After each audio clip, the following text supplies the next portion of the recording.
Bismillahirrahmanirrahim. Assalamualaikum warahmatullahi wabarakatuh. Alhamdulillah, summa alhamdulillah, wassalatu wassalamu ala rasulillah, amma ba'd. Alhamdulillah, bagaimana kabarnya Bapak Ibu hari ini? Semoga selalu dalam limpahan karunia, rahmat, taufik dan hidayah dari Allah Subhanahu wa taala. Semoga kita tetap berada dalam keadaan beriman dan mencintai Allah Subhanahu wa taala sampai Dia sendiri yang menetapkan kita mati dalam keadaan husnul khatimah. Amin ya rabbal alamin. Bapak Ibu, ada beberapa yang japri kepada saya dan menceritakan tentang masalah-masalahnya. Biasanya yang seperti ini saya minta untuk dengarkan kembali audio-audio saya, lalu kemudian mencoba mengulang lagi, refresh lagi. Tapi mungkin sebagian di antara Anda yang mendengarkan audio saya sampai pada akhirnya masih ada perasaan bahwa ada orang yang menzolimi, ada orang yang memberikan kemudaratan gitu kan kepada hidup kita. Sampai akhirnya sebagian juga minta doanya. Apa doanya Pak Nas? Agar saya ini bisa menghilangkan rasa sakit hati terhadap orang yang pernah menzolimi saya. Apa doanya Pak Nas agar saya ini bisa melupakan orang yang pernah menyakiti saya? Bapak Ibu, mungkin sekarang ini materinya tidak berjudul ya. Hanya review saja bahwa mungkin hidup kita pernah dizolimi oleh orang lain gitu ya. Mungkin kita pernah disakiti oleh orang lain. Mungkin ada saat di mana orang merendahkan kita, menghinakan kita, menjadikan kita rendah dan sepertinya tak berharga begitu. Kita hanya dijadikan sebagai sekerap daging saja. Kadang-kadang ditampar, dihina, mungkin dibentak ya, dikata-katai dengan kata-kata yang sangat-sangat tidak pantas dan seterusnya. Lalu kemudian ada jeritan hati di dalam diri kita. Ya Allah, kenapa ya saya kok hina sekali begitu? Kenapa ya saya kok rendah sekali gitu ya? Kenapa kok saya apa sebegininya kotornya saya sampai akhirnya orang lain bersikap begitu pada saya? Saya sangat-sangat memahami perasaan Anda ketika Anda memang pernah diperlakukan demikian. Dan ada banyak sekali manusia di muka bumi ini yang juga pernah merasakan hal yang sama. Sekali lagi, ada banyak sekali orang yang bernasib sama dengan Anda. Ada banyak sekali orang yang bernasib dihinakan. Ada banyak orang yang bernasib dizolimi oleh orang lain. Ada banyak sekali orang yang bernasib sama dengan Anda. Salah satunya adalah Rasulullah Sallallahu Alaihi Wasallam. Rasulullah, manusia paling mulia, manusia paling disayang oleh Allah Subhanahu Wa Taala, manusia yang terbaik yang Allah Subhanahu Wa Taala ciptakan. Itu pun pasti mengalami fase yang demikian, Bapak Ibu. Satu ketika Rasulullah Shallallahu Alaihi Wasallam itu bersujud, sholat, begitu ya di Ka'bah, lalu kemudian ada sebagian dari kalangan kaum kafir Quraisy yang meletakkan tai unta, ya kotoran binatang itu kepada Rasulullah Shallallahu Alaihi Wasallam. Saking banyaknya, sampai kemudian akhirnya Rasulullah tidak bisa bangun. Karena banyaknya kotoran hewan binatang yang diletakkan kepada Rasulullah SAW saat itu. Lalu kemudian anaknya Rasulullah, Fatimah binti Muhammad datang, menangis. Lalu kemudian akhirnya mengambil kotoran-kotoran binatang itu. Dan kemudian akhirnya Rasulullah SAW bangkit dan berdoa. Ada kalanya ketika Rasulullah SAW dihinakan dengan begitu hinanya. Dan kita pun, apalah kita dibandingkan dengan Rasulullah. Rasulullah seluruh dosanya diampuni oleh Allah Subhanahu wa taala, sementara kita banyak sekali dosa, banyak sekali kesalahan. Tapi Rasulullah SAW ketika dizalimi, Rasulullah malah mendoakannya, Masya Allah. Mendoakannya tuh, ya Allah, berikan hidayah kepada salah satu di antara dua Umar. Berikan hidayah satu di antara dua Umar. Yang satu Umar bin Hisham, yang satu adalah Umar bin Khattab radhiyallahu anhu. Umar bin Hisham ini adalah Abu Jahal, Bapak Ibu. Abu Jahal yang betul-betul sangat menghinakan Rasulullah SAW. Tapi doanya Rasulullah, berikanlah hidayah satu di antara dua Umar. Umar bin Khattab juga demikian ketika belum masuk Islam, betul-betul menghalangi perjuangan Rasulullah SAW. Tapi kemudian Allah memilih Umar bin Khattab untuk masuk ke dalam agama Allah Subhanahu wa Ta'ala. Bapak Ibu yang dirahmati Allah Subhanahu wa Ta'ala, mungkin kita pernah dizalimi orang, dihinakan orang, direndahkan orang, dihina. Ya, kemudian sepertinya harga diri kita rendah serendah-rendahnya. Sepertinya kita bukan manusia. Bapak Ibu, pada saat itu Allah Subhanahu wa Ta'ala sebenarnya ingin melihat Anda tegar. Sebenarnya ingin melihat Anda. Karena sebenarnya siapa sih yang menzalimi Anda? Siapa sih yang menzalimi kita? Enggak ada. Tidak ada sedikit pun orang yang mampu menzalimi kita.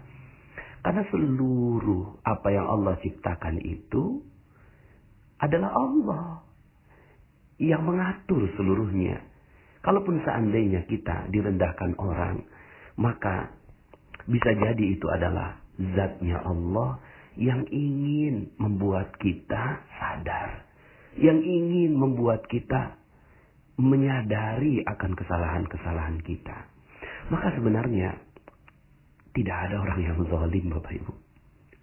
Benar ini. Tidak ada satupun orang yang menzolimi kita di luar sana.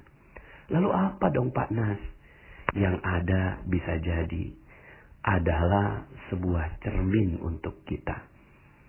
Agar kita melihat apa yang salah dari masa lalu kita. Sehingga akhirnya orang menzolimi kita. Karena dalam Al-Quran, dalam surat An-Nisa ayat 79. Cuma memang ayatnya nggak gampang ini untuk menerima Bapak Ibu ya. Nggak gampang untuk menerima ini. Tapi bismillah, yuk sama-sama kita berkaca dengan ayat ini. Berkaca dengan ayat ini. Saya pun berkaca juga. Surat An-Nisa ayat 79. Allah Subhanahu wa Ta'ala berfirman, A'udzubillahi minasyaitonirrajim. Ma asabaka min hasanatin faminallah. Wa ma asabaka min sayyi'atin famin nafsik. Wa arsalnaka linnasi rasula wa kafa billahi syahida. Apa saja nikmat yang kamu peroleh, semua nikmat, rasanya nikmat, enak, hidup tenang, damai. Dari mana itu? Dari Allah Subhanahu wa Ta'ala. Dan apa saja bencana yang menimpamu, bencana yang menimpamu, orang yang menzalimi kita, orang yang menghina kita, orang yang merendahkan kita, orang yang mengata-ngatai kita, famin nafsik, dari dirimu sendiri. Nggak ada yang lain. Nggak ada yang lain, Masya Allah. Semata-mata agar Allah Subhanahu wa Ta'ala menjadikan cermin. Maka ketika terjadi ada orang yang menzalimi kita, yuk sama-sama kita ingat, mungkin kita pernah menzalimi orang lain juga. Dan kemudian akhirnya Allah balas sekarang ini. Allah tunjukkan sekarang ini. Dan itu bukan dari siapa-siapa. Dan sekali lagi, ya, tidak ada kejadian yang ada di muka bumi ini kecuali semuanya atas perizinan dari Allah Subhanahu wa Ta'ala. Jika itu terjadi pada diri kita, maka bisa jadi ada satu hal, satu bagian, satu episode kehidupan kita yang Allah ingin agar kita mereview, melihat kembali, mengevaluasi. Lalu kemudian, ya sudah, terima apa adanya.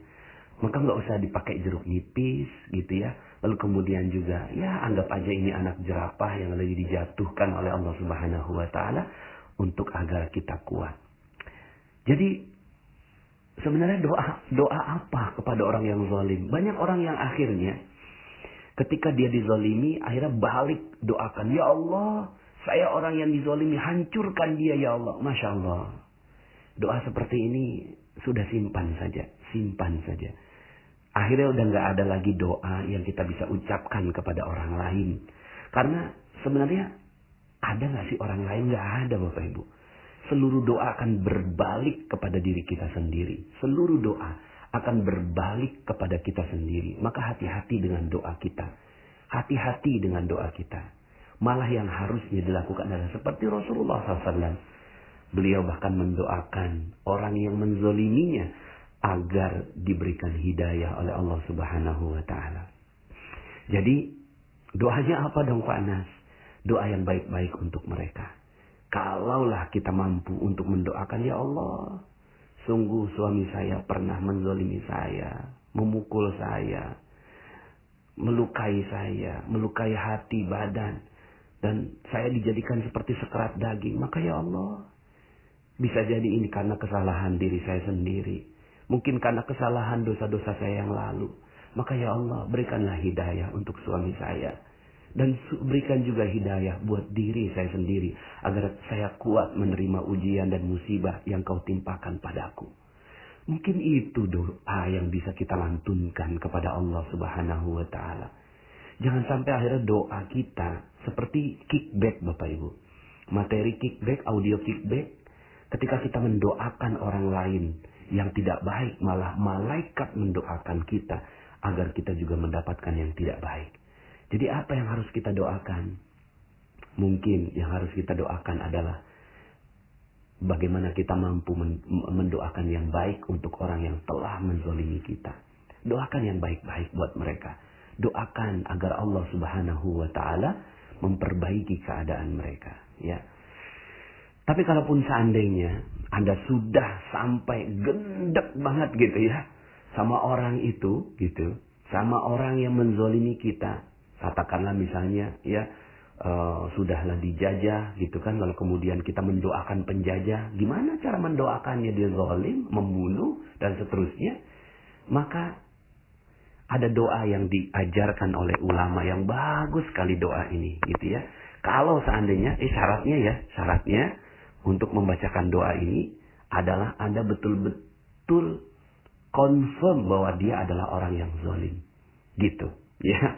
Anda confirm betul dia adalah orang yang zalim. Sementara Anda juga sudah mengevaluasi diri Anda bahwa bisa jadi kezaliman yang diciptakan atau diberikan ya kepada Anda adalah karena kesalahan Anda sendiri. Tapi ini udah selesai. Lalu kemudian iya dia orang yang zalim kok. Udah benar orang yang zalim. Kalau Anda udah confirm seperti ini, maka doanya juga Masya Allah Bapak Ibu. Ya, doanya adalah doa kebaikan juga sebenarnya. Ya, dan ini Anda bisa lakukan doa ini. Ya, dan ini doanya diciptakan oleh ulama. Ya, karena memang doa ini nggak mesti juga dari Rasulullah. Doa yang terbaik adalah dari Al-Quran, lalu kemudian dari Rasulullah SAW. Lalu kemudian kita juga bisa menciptakan doa kita sendiri, berbicara langsung kepada Allah Subhanahu wa Ta'ala, atau ulama, asalkan memang tidak berlawanan dengan ya ajaran Rasulullah sallallahu alaihi wasallam. Apa doanya? Ya, saya juga sering mendoakan ini ketika memang benar-benar confirm ini adalah sebuah kezaliman, gitu ya. Allahumma salli ala Sayyidina Muhammad wa ashghili al-zalimin bil-zalimin wa akhrijna min bainihim salimin wa ala alihi wa sahbihi ajma'in. Allahumma salli ala Sayyidina Muhammad wa ashghili al-zalimin bil-zalimin wa akhrijna min bainihim salimin wa ala alihi wa sahbihi ajma'in.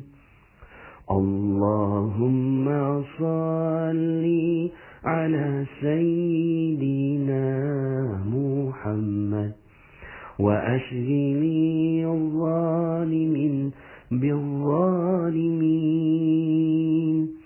وأخرجنا من بينهم سالمين وعلى آله أجمعين. Masya Allah. Apa doanya? Didahului dengan salawat kepada Rasulullah SAW. Lalu kemudian, wa ashghilil zalimin bil zalimin. Ya Allah, sibukkanlah orang zalim dengan orang zalim yang lain. Begitu Bapak Ibu. Kalaupun ada orang yang pernah menzalimi kita, ya sudah, ya Allah sibukkan orang-orang yang zalim itu dengan orang yang zalim yang lain. Wa akhrijna min bainihim salimin. Dan keluarkanlah ya Allah kami dari mereka ya dengan keadaan selamat. Kalaupun kita berdoa, maka doanya begini Bapak Ibu. Doanya adalah kita mendoakan agar kita keluar dari kezaliman mereka dengan keselamatan. Jadi yang pertama, evaluasi diri. Jangan-jangan kezaliman itu adalah buah dari kesalahan kita masa lalu. Ya udah, terima aja. Ridha, ikhlas dengan apa yang Allah berikan. Yang kedua, kita doakan kemuliaan bagi orang yang menzalimi kita. Kalau nggak sanggup, maka doakan agar orang zalim dengan orang yang zalim yang lain, mereka sibuk sehingga lupa sama kita. Dan kita akhirnya dikeluarkan dari urusan ini dengan keselamatan. Allah sanggup menciptakan Fir'aun 400 tahun umurnya. Menzalimi kaum Bani Israel. Masa iya nggak sanggup menciptakan orang yang zalim yang lain. Fir'aun aja Allah sanggup. Apalagi hanya orang yang menzalimi kita. Jadi mereka saja bisa sabar. Maka insya Allah kita pun bisa sabar. Insya Allah Nabi Musa dan kaumnya bisa sabar. Apalagi kita yang paling hanya sehari, 2 hari, 3 hari menzalimi kita. Atau bahkan setahun, 2 tahun. Atau bahkan 5 tahun, 10 tahun. Nggak ada apa-apanya dibandingkan dengan Fir'aun yang menzalimi selama 400 tahun lamanya. Jadi doakan agar kita keluar dari orang yang zalim itu dengan selamat. Semoga Bapak Ibu kita terhindar dari doa-doa yang tidak baik yang kita doakan untuk orang lain. Doakan saja yang terbaik untuk orang lain. Kalaupun gak sanggup mendoakan yang terbaik untuk orang lain, doakan agar kita keluar dari masalah kita dengan keselamatan, tanpa harus juga mendoakan yang tidak baik untuk orang lain. Mohon maaf atas segala kekurangan, dan semoga beberapa yang japri saya tentang kondisi kezaliman yang dialami oleh dirinya bisa dijawab oleh Allah Subhanahu wa ta'ala dengan berbagai macam hadiah setelah kita bersabar. Saya Nasrullah, sampai jumpa dalam audio-audio berikutnya. Assalamualaikum warahmatullahi wabarakatuh.